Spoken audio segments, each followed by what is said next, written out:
말씀인 로마서 11장 31절에서 32절입니다.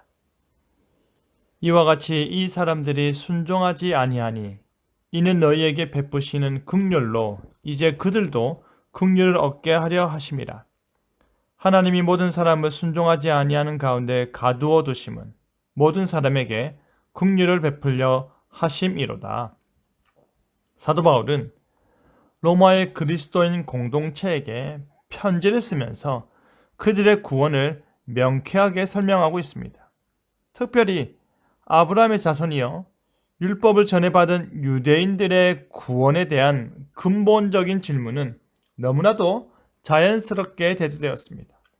저들은 언약의 자손들인데 하나님께서 그들을 택하셨음은 우리가 다 아는 바인데 그들의 결국은 어떻게 되느냐 하는 질문입니다.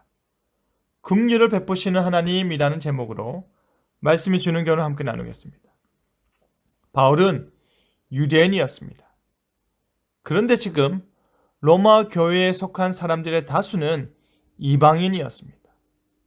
바울은 기회가 주어지면 회당에 들어가 복음을 전하고 말씀을 강론하였습니다. 바울은 자신을 핍박하고 고발하는 유대인들을 외면한다거나 복음 전파를 게을리한다거나 하지 않았습니다. 바울에게는 오직 예수 그리스도의 십자가와 부활의 복음을 전해 들은 자와 그렇지 못한 자만 있을 뿐이었습니다. 그런데 실제 그리스도인 공동체 가운데 유대인들을 향한 고정된 관념은 그들이 바로 혈통적으로 아브라함의 자손이라는 것입니다. 하나님께서 그의 자손과 더불어 약속을 주신 당사자라는 말입니다. 하지만 복음의 관점에서 볼 때에 가장 강력한 적이 바로 유대인이라 할 수도 있습니다.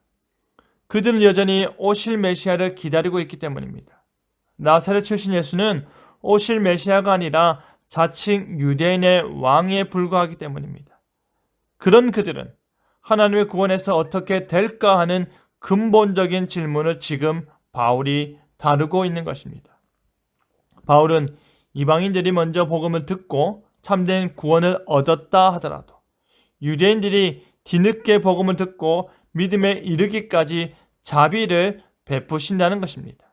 특별히 유대인들이 회칠한 무덤이요 화인 맞은 양심이 되어 복음을 거부한다 하더라도 하나님께서는 그들을 통해 이방인을 구원하고자 하는 도구로 사용하실 것입니다. 그때까지 긍휼을 베푸시는 것입니다. 하나님께서는 유대인뿐 아니라 모든 사람들이 순종하지 아니하는 가운데 그대로 지켜보고 계심은 그들에게 긍휼을 베푸심으로 인해 그들이 결국 그리스도 안으로 인도함 받게 하기 위해서입니다. 유대인을 버린 것이 아닙니다. 이방인만 선택하신 것이 아닙니다. 여전히 유대인과 이방인들에게 긍휼을 베푸시며 오래 참으시는 것입니다. 하나님의 때에 그들이 복음을 믿음으로 말미암아 참된 구원으로 나아오게끔 긍휼에 긍휼을 자비에 자비를 더하여 베푸시고 계시는 것입니다. 그래서 그들이 결국 구원을 받게 되면 하나님의 긍휼하심에 놓여 있음을 알게 하는 것입니다.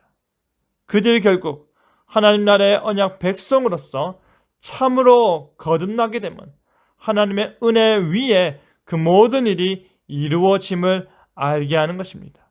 그러니 사도 바울은 하나님의 그 기쁘신 마음에 감탄하는 것입니다. 그 지혜와 지식의 풍성함을 다 헤아리지 못하고 입이 떡 벌어지는 것에 놀라는 것입니다. 누가 주의 마음을 알겠느냐? 누가 그의 모사가 되겠느냐? 그가 가장 지혜롭고 가장 기쁘신데 누가 가타부타 말을 하겠느냐?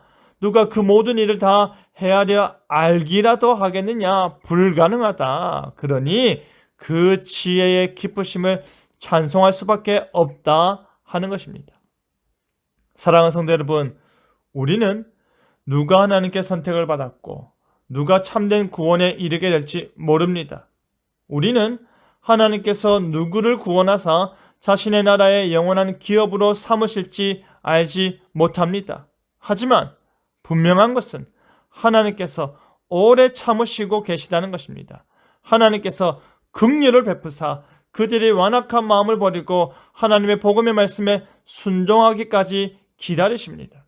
그것이 우리에게도 은혜였고 아직 복음을 모르는 자들에게 은혜가 됨을 기억하시기 바랍니다.